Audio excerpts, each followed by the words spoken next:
Gotta go here through the NBA playoffs. As you can already see, uh, both the 8 seed is undecided still on both. Don't worry. You guys know my take on how the play-in is going to go. It does not matter.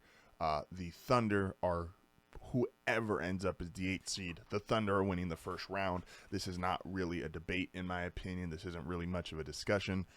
The Thunder are going to smoke whoever ends up in that 8 seed. So I very confidently feel like the Thunder advance in the first round 4-0, 4-1. It's going to be quick. Uh, Moving on next, Nuggets, Clippers.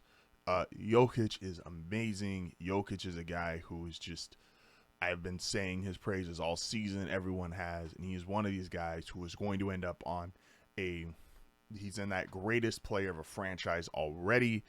The things he's been able to accomplish in the NBA are incredible. He's already, if not, it's him and Hakeem and Dirk, maybe, as far as the best international player ever. Brilliant offensive player. I think we are going to have to start looking at him as a defensive liability because he is. But he does so much on offense that it is easy to overlook that. So, with that being said, though, I don't see how this Nuggets team has beat the Clippers. I thought the Nuggets, if they fell all the way down to the 6th seed, they had a chance against the Lakers because Jokic has historically dominated the Lakers, especially in the playoffs, and that could have just been a matchup thing. But this is going to get ugly real fast, in my opinion. The Clippers, Kawhi is playing like prime Kawhi, and prime Kawhi essentially. Kawhi might be the only athlete where his prime is just health. Like, if he's healthy, he is prime Kawhi. And so, the Clippers, I think, take this series. So, we get a Thunder Clippers matchup in round 2. Lakers, Timberwolves. I am not convinced. Now, here's the thing. And it's going to make my prediction probably sound outrageous. If this series is probably the one I'm the least confident in picking. And that is because if this series is 2-2, scratch that. I just had an epiphany. I was indecisive as hell about this series, and I was going to pick the Wolves for the reasoning of, but I thought the Lakers had a really good chance because I have said the case for the Lakers is going to be if you are 2-2 in a series and it's close in the fourth quarter and LeBron James and Luka Doncic are walking you down, LeBron's not going to feel pressure. He's one of the greatest players ever in the sport, and he's been here way too many times, so he's not going to have any issues with it. But how much pressure would it put on another team?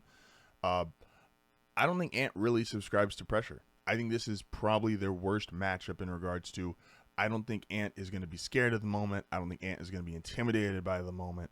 I think there's a lot here that he's just going to be able to go and look. He's going to be, in my opinion, and we're going to have some real conversations after this, I know Luka Doncic is amazing. I know Luka is incredible. And I know LeBron, even still in year 22, is amazing. I think Ant's the best player in this series. I think he's going to show it. This is going to feel very similar to, remember, the Nuggets got swept last year when we all thought they were going to be the presumptive favorite to repeat as NBA champions. And they got swept by who? The Minnesota Timberwolves. So I think the advantage Lakers should have had, which is experience, that feeling of pressure they can exert because they maybe have the two best ball handlers walking you down in the fourth quarter, I don't think it's going to exist here. Not saying that Luka or LeBron are going to struggle. I just think I think this is going to be simply one of those. He is going to outplay them, and I got the Timberwolves over the Lakers. That's not my favorite upset. Again, I think the Pistons are a better upset pick, but I do like T-Wolves over Lakers and Rockets, either Golden State or Memphis, whoever's that. Again, I think Golden State is getting overrated in a lot of these brackets and a lot of these predictions because we know who Steph is. We know who Draymond is. We know who Jimmy Butler is, but they're just no longer those guys. We are holding on to something that no longer exists. So even though the Rockets are young, I do like the Rockets to advance. Going over to the East, we're going to hit up the East tomorrow, but we're just doing the western side of our playoff brackets today. So the East, you're going to have to wait till tomorrow. If we do Thunder Clippers in the second round, here's the thing, guys. The Thunder are one of the most well put together teams, top to bottom. If you look at the Thunder, what they've got going, they're going to have the MVP. They're going to have a guy who's potentially third All-NBA in Jalen Williams. But is Williams, Holmgren, all these guys, their questions are their role players going to play in the playoffs the way they did in the regular season? I think that's actually, we discussed this a little bit on our group chat on Sunday, I think that's actually a bigger storyline than will Shea be officiated differently. Look, the whistles are different in the playoffs. No one's denying that. But SGA still was averaging over 30 in the playoffs last year. He's going to be the MVP this year. I don't think it's going to be so drastic where he just turns into a 20-point per game guy instead of a 30-point per game guy, and it just makes an entirely drastic dynamic, an entirely different team. I don't think that's the case. I think what we have is a guy who is going to have to adjust. I think he will. He is still an elite mid-range jump shooter. He is still elite at using his handle to get to the rim. And yeah, maybe he drops from 9-10 free throws a game to where he gets to 4-5 free throws a game.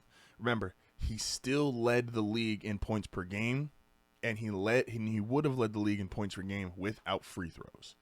I am aware he gets those kind of calls that none of us as quote-unquote pure basketball fans enjoy seeing being called in the game, but you can't take away how great of a player he is.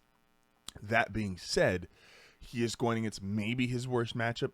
I think this Clippers team is really, really good. I know this is another trendy pick, and you'll probably be able to pick them apart if you really wanted to, the same way that I picked apart the Warriors as far as we are overrating what Kawhi is, and this is James Harden in the playoffs, which is kind of its own thing. But the way Harden has played this year, which is incredible. Like, James Harden's never missed the playoffs. That's an incredible stat for a guy who's played as long as he has now. 5 different teams, has never missed the playoffs. Kawhi, we know what he is in the postseason. I think this is close. And to be honest with you, if I'm wrong, I'm wrong. This is one of those pick'em series. Because, again, you're going to get in moments where are the Thunder going to get nervous down the stretch? I don't think the Clippers will. I think Harden's been here before, even though he's had struggles, but he doesn't have to be the guy anymore. Kawhi has been here. We've seen him multiple-time MVPs, multiple-time finals MVPs, championships with 2 different teams. There's a lot here about the Clippers that I like, and I think, again, the Thunder, while we see the trajectory and we see the total franchise and we see how good and how great they are, I'm rolling with the Clippers. Got the Clippers in the Western Conference Finals. Timberwolves, Rockets. I do think this is where the Rockets' age is going to start to show. I'm a big Anthony Edwards fan. I think he is. I think where he's at currently in his career, this is a guy who is his idol. And this is according to him. I don't want to put words in his mouth. The guy who he modeled his game after is Kevin Durant.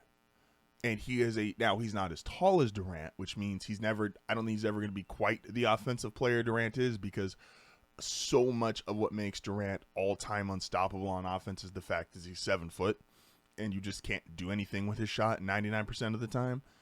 Ant's not going to have that in his arsenal, but the fact that he is more athletic than Durant by a long shot, like if you look at his career highlights, like he is flying to the rim, he's dunking on people, he's athletic as all hell, and now he's leading the NBA in three-pointers made.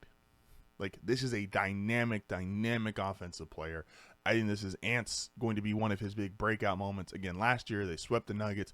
They did lose to the Lakers. I think he's going to correct that demon by beating the Lakers and Luka in round 1. Or sorry, he lost to the Mavericks. He lost to Luka last year, lost to the Mavericks. I think he's going to correct that, beating Luka and the Lakers this year.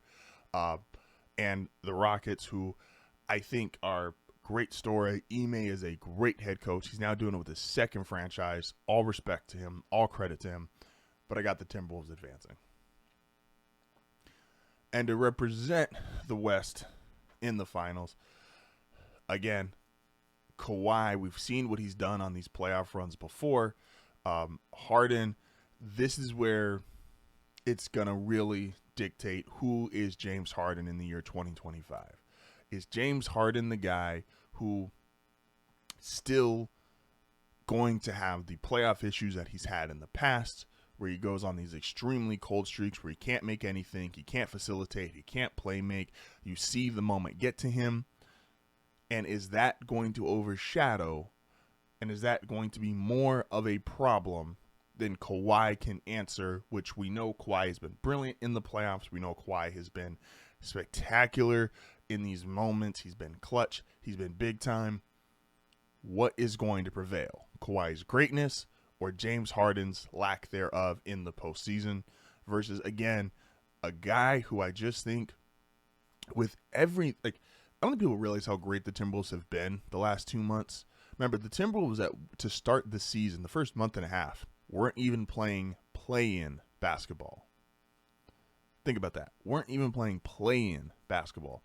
I like Chris Finch a lot. I think he's one of the better head coaches that doesn't get he's never thrown in that great head coach conversation, and I think that's a shame. He should be in those conversations more. What he's done with Minnesota and the entirety of his time being there. And again, I think this is Ant's time. I think Luka had his playoff run, and I don't want to sound contradictory here. I think the Timberwolves are a really, really good team. I think what Conley offers them as just a stable point guard, Ant obviously as their star player, what Julius has been able to do to fit in after a very slow start to the season, Gobert, who we have to give credit to. I know we all like to crack jokes on Gobert, and some of it, a lot of it's deserved. But the way he's been playing, this team as a whole, this defense, their bench, this is a complete team. I know I'm singing Ant's praises a lot, but guess what? I'm wired to really, I'm wired to go, oh, you have the best player. That means a lot. And I think this is the year the Timberwolves and Anthony Edwards break through, and they are going to be the team representing the West in the NBA Finals. We are going to, tomorrow, be breaking down on the eastern side of the bracket who I think is coming through on that side. But, again, Timberwolves come out of the West. Couple upsets, I guess. Clippers over Nuggets is by seeding an upset, but I think the Clippers are just the better team. I think Jokic is amazing, but I don't think he's going to be able to do it enough this year. Timberwolves over Lakers, I guess that's also an upset, but again, these seeds are so close in the West. These games, these records are so close that it's a 2-game gap, go 3-8. So it's not like you're having, a 65-win team lose to a 48-win team. Like, these teams are all really close together. They've all were in the same area as far as regular season, same space as far as how competitive and how good they were. But, yeah, I like the Timberwolves to come out of the Western Conference. Closing statement when we come back. This is HardFoul Radio.